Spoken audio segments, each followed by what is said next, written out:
نحمدہ نصلی علی رسول کریم۔ محترم حضرات، یہاں ہر منگل کو مغرب کے بعد جو ہے قرآن سے حاصل مطالعہ پیش کیا جاتا ہے۔ آج الحمدللہ ہماری خوش نصیبی ہے کہ اوپن سے محترم مولانا اختر سلطان اصلاحی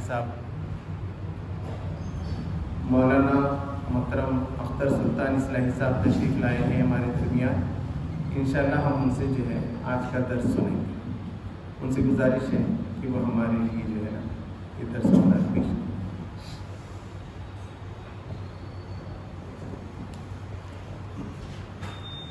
اعوذ باللہ من الشیطان الرجیم، بسم اللہ الرحمن الرحیم۔ وقال انی ذاہب الی ربی سیہدین، رب هب لی من الصالحین، فبشرناہ بغلام حلیم۔ فلما بلغ معه السعي قال يا بني إني أرى في المنام أني أذبحك فانظر ماذا ترى؟ قال يا أبت افعل ما تؤمر، ستجدني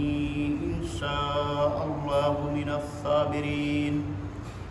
فلما أسلما وتله للجبين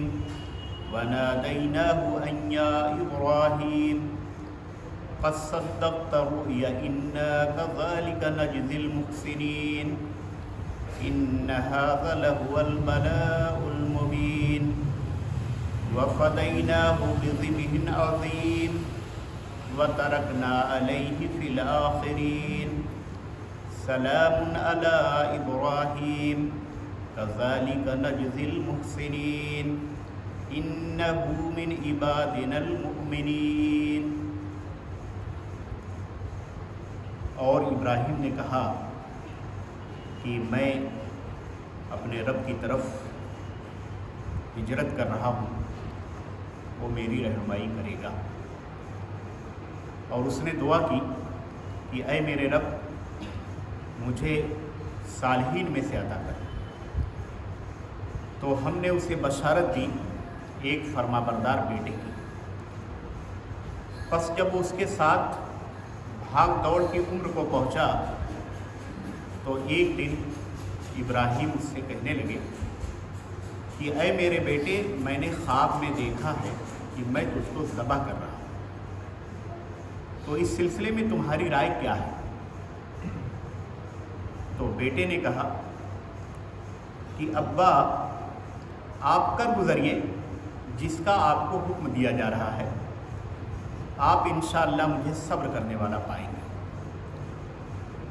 پس جب وہ دونوں پورے طور سے آمادہ ہو گئے اور ابراہیم نے اسے پیشانی کے بل لٹا دیا، تو ہم نے پکارا کہ اے ابراہیم، تو نے خواب کو سچ کر دکھایا، ہم محسنین کو ایسی ہی جزا دیتے ہیں۔ بے شک یہ بہت بڑی آزمائش تھی، اور ہم نے اس کے بدلے میں ابراہیم کو ذبح عظیم عطا کیا، اور دوسروں کو بھی اس کے طریقے پر چھوڑا۔ سلامتی ہو ابراہیم پر، اسی طریقے سے ہم محسنین کو بدلہ دیتے ہیں۔ محترم علماء کرام اور معزز سامعین، یہ سورہ صافات کی آیت نمبر 99 سے لے کر 112 تک کی تلاوت اور ترجمہ آپ کے سامنے پیش کیا گیا ہے۔ یہ وہ آیات ہیں جن آیات میں ایک بہت عظیم الشان واقعے کا ذکر ہے، اور یہ ایک ایسا عظیم الشان واقعہ ہے کہ جس کی یاد چند روز کے بعد ہم منانے جا رہے ہیں۔ قرآن مجید میں اس طرح کے جو واقعات درج ہیں، موجود ہیں، جس کی تلاوت کی جاتی ہے، تو یہ واقعات ہوتے ہی ہیں اس قدر اہم اور اثر انگیز، سبق آموز کہ ان واقعات میں قیامت تک کے انسانوں کے لیے رہنمائی اور سبق ہے۔ اسی لیے جب ان واقعات کو بیان کیا جاتا ہے تو کبھی کبھی بعض ذہنوں میں یہ خیالات پیدا ہوتے ہیں کہ بھئی وہی واقعہ ایک ہی جیسی بات بار بار کیوں دہرائی جاتی ہے۔ تو دراصل قرآن میں موجود ہی اس لیے ہے کہ قیامت تک دہرائی جائے،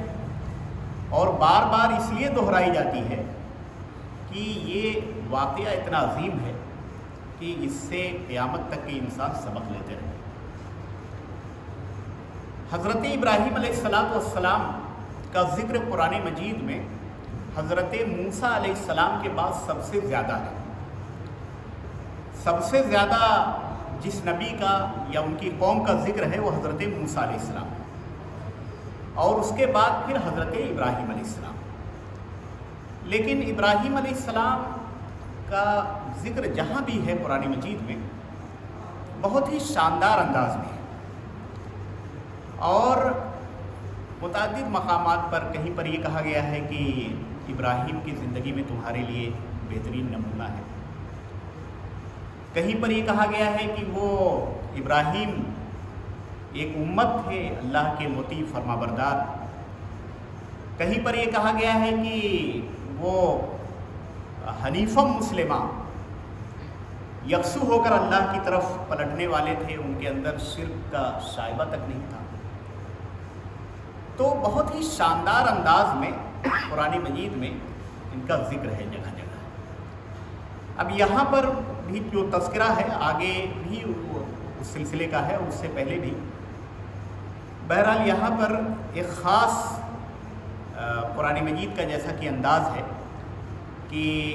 اجمال ہے اور اس کی تفصیل دوسری جگہوں پر ہے۔ تو شروعات جو ہوتی ہے کہ ابراہیم نے کہا کہ انی ذاہب الی ربی، میں اپنے رب کی طرف جا رہا ہوں، یا بعض مفسرین نے لکھا ہے کہ میں ہجرت کر رہا ہوں۔ اور دراصل یہ واقعہ اسی وقت کا ہے کہ جب ایک طویل کشمکش کے بعد جب وہ واقعہ پیش آیا بتوں کو توڑنے کا، اور اس کے بعد پورا قبیلہ پورا خاندان ناراض ہو گیا، بادشاہ وقت نے شدید قسم کی سزا دینے کا فیصلہ کیا، اور ابراہیم علیہ السلام کو آگ میں ڈالا گیا، اور اس سے اللہ تعالیٰ نے ان کو بحفاظت نکال لیا، بچا لیا۔